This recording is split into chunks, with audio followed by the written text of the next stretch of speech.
काटते रही तो घर गिर जाएगा और उसके बाद ठोकर भी नहीं लग रहा है और हम लोग कहाँ जाएंगे, हमारे पास रहने का जगह भी नहीं है कहीं। गुजारिश ये है और इल्तिजा ये है महकमा से कि यहाँ ठोकर लगवा दिया जाए, इससे लोगों को राहत मिलेगी।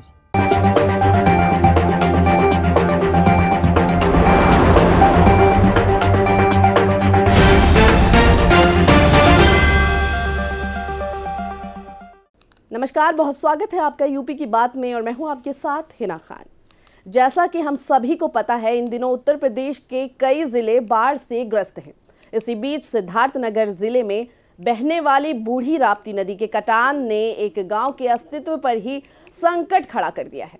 ये कटान इतनी तेजी से हो रहा है कि अगर यूं ही नदी बहती रही तो इस कटान से पूरा का पूरा गांव नदी में समा सकता है, जिससे अब यहाँ के लोग काफी खौफजदा नजर आ रहे हैं। सिद्धार्थनगर जिले में बहने वाली बूढ़ी राप्ती के कटान ने गांव के अस्तित्व पर ही संकट खड़ा कर दिया है। कटान इतनी तेज है कि कुछ ही दिनों में पूरा गांव नदी में समा सकता है। मामला नौगढ़ तहसील के कान्ही कुसुम गांव का है, जहां करीब 70 से 80 घर के साथ 400 की आबादी वाला कान्ही कुसुम गांव बूढ़ी राप्ती नदी के तट पर बसा है। अभी चंद दिन पहले यहाँ की ग्रामीण बाढ़ की विभीषिका को झेल रहे थे और ऊपर वाले से नदी का जलस्तर कम होने की दुआएं कर रहे थे। नदी का जलस्तर तो कम हुआ, लेकिन उनके सामने उससे बड़ी समस्या आकर खड़ी हो गई। जलस्तर घटने के साथ नदी ने एक कटान शुरू कर दिया और देखते ही देखते 100 मीटर से ज्यादा कटान करके नदी उनके घर की दहलीज तक पहुँच गई। कटान से परेशान ग्रामीणों का कहना है कि अगर इसी तरह से कटान होता रहा तो कुछ ही दिनों में उनका घर और पूरा गाँव नदी में समा जाएगा। ग्रामीणों ने प्रशासन से कटान की समस्या से छुटकारा दिलाने की गुहार लगाते हुए वहां पर ठोकर लगाने की मांग की है। इस कटान से बहुत ज़्यादा दुश्वारी हो रही है और ये कटान पहली जो बारिश हुई है, बाढ़ आई थी बूढ़ी राप्ती में, तभी से कटान हो रही है। और इससे दिक्कत ये है कि गांव से और जो बूढ़ी राप्ती जो नदी है, इसकी जो दूरी है सिर्फ 20 ही मीटर बचा हुआ है।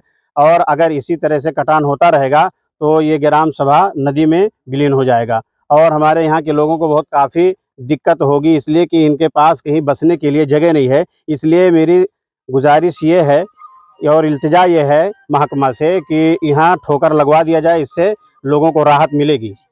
हमारे गांव में ये दिक्कत है, हमारे गांव में नदी बहुत जोर से काट रही है और ऐसे कुछ घर हैं जो गिरने वाले हैं और ऐसे ही काटती रही तो हमारे गांव का घर गिर जाएगा और हम लोग के पास रहने का कोई जगह नहीं है। और अगर ऐसे ही काटते रही तो घर गिर जाएगा और उसके बाद ठोकर भी नहीं लग रहा है और हम लोग कहाँ जाएंगे, हमारे पास रहने का जगह भी नहीं है कहीं। कटान कब से हो रहा है? कटान यही बाढ़ की वजह से हुई है, बाढ़ की वजह से बहुत कटान हो गई है। बस ऐसे ही 20 मीटर बचा हुआ है जो घर गिरने वाला है।